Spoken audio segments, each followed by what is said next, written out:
অনেক ফিলিস্তিনি বিশ্বাস করে যে অধিকার আলোচনার টেবিলে পাওয়া যায় না, তা আদায় করে নিতে হয়।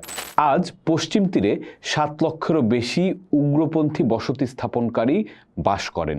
শুনতে সুন্দর লাগলেও আজকের এই বাস্তবতায় এই সমাধানটি একটি মৃত স্বপ্নের চেয়ে বেশি কিছু নয়।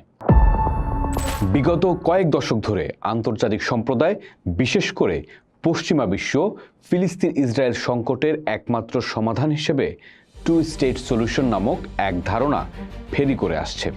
এই ধারণায় 1967 সালের সীমান্ত অনুযায়ী একটি স্বাধীন ও সার্বভৌম ফিলিস্তিনি রাষ্ট্র গঠিত হবে, যা ইসরায়েলের পাশেই শান্তিপূর্ণভাবে সহাবস্থান করবে। শুনতে সুন্দর লাগলেও আজকের এই বাস্তবতায় এই সমাধানটি একটি মৃত স্বপ্নের চেয়ে বেশি কিছু নয়। এটি একটি কূটনৈতিক প্রহসন, যা জায়নবাদী দখলদারিত্বকে টিকিয়ে রাখার জন্য ব্যবহৃত হয়েছে এবং ফিলিস্তিনিদের ন্যায্য অধিকারকে পাশ কাটিয়ে যাওয়ার একটি হাতিয়ারে পরিণত হয়েছে। জেনে নেওয়া দরকার কেন এই সমাধান একসময় আশার আলো ছিল। তাত্ত্বিকভাবে দ্বিরাষ্ট্র সমাধানের একটি যৌক্তিক ভিত্তি ছিল। এটি ফিলিস্তিনিদের আত্মনিয়ন্ত্রণের অধিকার এবং ইসরায়েলের নিরাপত্তার দাবি দুটো বিষয়কেই স্বীকৃতি দেওয়ার একটি প্রচেষ্টা ছিল। ফিলিস্তিনি মুক্তি সংস্থা বা পিএলও অস্ত্র চুক্তির মাধ্যমে এই সমাধানের পথেই হেঁটেছিল, এই আশায় যে এর মাধ্যমে তারা তাদের জনগণের জন্য একটি স্বাধীন রাষ্ট্র প্রতিষ্ঠা করতে পারবে।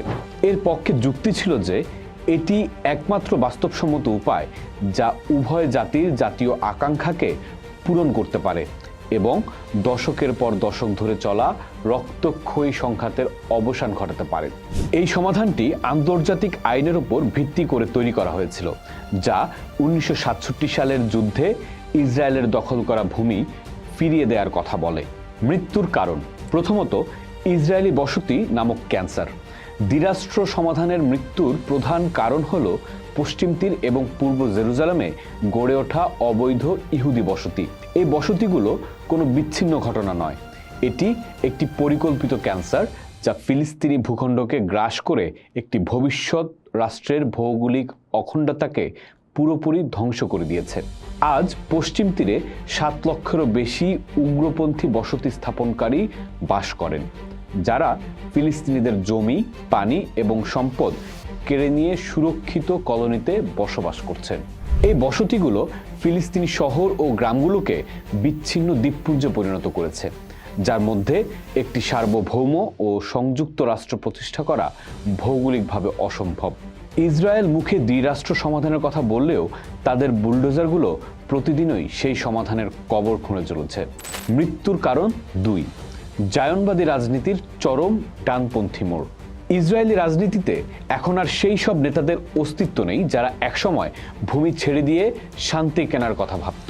বর্তমানে ইসরায়েলি সরকার এবং রাজনৈতিক মহল চরম ডানপন্থী ও ধর্মীয় উগ্রপন্থীদের দখলে, যারা পশ্চিম তীরকে ইসরায়েলের অবিচ্ছেদ্য অংশ বলে মনে করে। তারা কোনোভাবেই একটি স্বাধীন ফিলিস্তিন রাষ্ট্রের অস্তিত্ব মেনে নিতে রাজি নয়। তাদের কাছে দ্বিরাষ্ট্র সমাধান একটি তামাশা মাত্র। তারা চায় একটা বৃহত্তর ইসরায়েল প্রতিষ্ঠা করতে, যেখানে ফিলিস্তিনিরা হয় দ্বিতীয় শ্রেণীর নাগরিক হিসেবে থাকবে অথবা তাদের পুরোপুরি উচ্ছেদ করা হবে। এই রাজনৈতিক বাস্তবতায় দ্বিরাষ্ট্র সমাধানের আলোচনা করা বাতুলতাই মাত্র।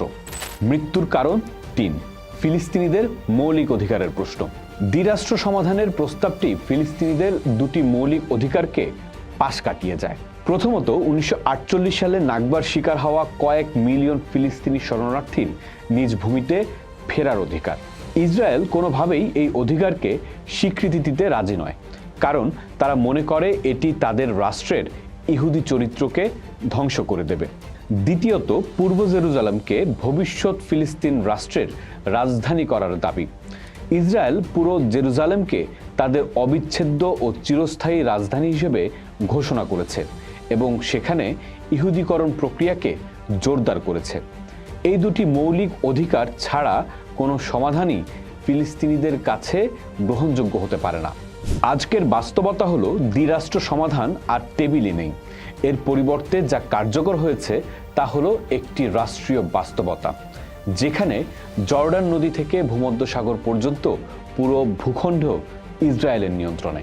কিন্তু এটি কোনো গণতান্ত্রিক এক রাষ্ট্র নয়, এটি একটি বর্ণবাদী রাষ্ট্র।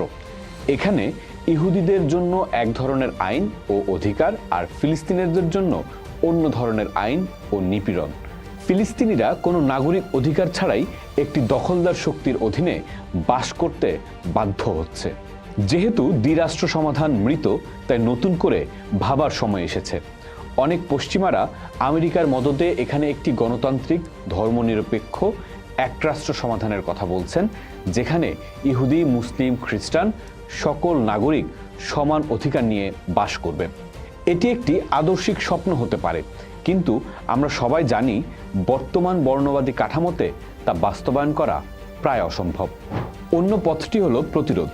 অনেক ফিলিস্তিনি বিশ্বাস করে যে অধিকার আলোচনার টেবিলে পাওয়া যায় না, তা আদায় করে নিতে হয়। তাদের কাছে দ্বিরাষ্ট্র সমাধানের মৃত্যু কোনো হতাশার কারণ নয়, বরং এটি তাদের পুরো ঐতিহাসিক ফিলিস্তিনকে মুক্ত করার সংগ্রামের পথে ফিরে যাওয়ার একটি সুযোগ। শেষ পর্যন্ত দ্বিরাষ্ট্র সমাধানের কফিনটি বহু আগেই তৈরি হয়ে গিয়েছিল। এখন এর ময়নাতদন্ত করে সময় নষ্ট না করে ফিলিস্তিনিদের জন্য একটি ন্যায্য ও টেকসই সমাধানের পথ খোঁজা উচিত, যা তাদের আত্মমর্যাদা, স্বাধীনতা এবং ঐতিহাসিক অধিকারকে ফিরিয়ে দেবে। পোস্ট দেখুন, ভাবুন, করুন। থাকুন পোস্টের সাথেই।